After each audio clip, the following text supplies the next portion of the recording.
Équipés de leurs instruments, ces musiciens se lancent à la conquête du centre-ville de Poitiers. Et quoi de mieux qu'une mélodie captivante pour rassembler les riverains? Je trouve ça super, c'est original. Le fait de suivre, de s'arrêter, de reprendre avec eux, c'est parfait.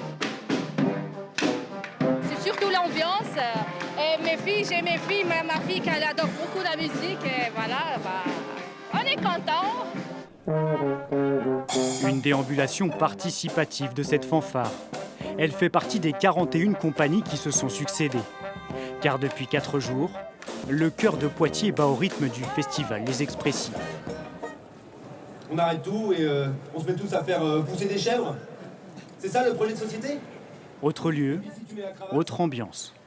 Ici, les spectateurs se délectent de cette pièce de théâtre. Une histoire tragique qui colle à l'actualité. Mais non, c'est toi qui te rends pas compte. J'ai fait faire une plainte tout à l'heure. Tu sais combien ça m'a coûté? 150 €. Une programmation culturelle pléthorique. Théâtre, danse, contes, musique. Il y en a pour tous les goûts. Contrat rempli pour Sarah Lacroix, la présidente de l'association Poitiers Jeunes, à l'initiative de l'événement. Ravie. Déjà, vous avez vu le temps que nous avons. Le public est complètement au rendez-vous. Les artistes sont contents de retrouver ce public. On a l'effet un peu post-Covid où les gens sont là, dans la rue, être vraiment présents dans l'espace ville, au cœur de la ville. Donc, une très très belle édition. Au total, le festival a investi 15 lieux du centre-ville.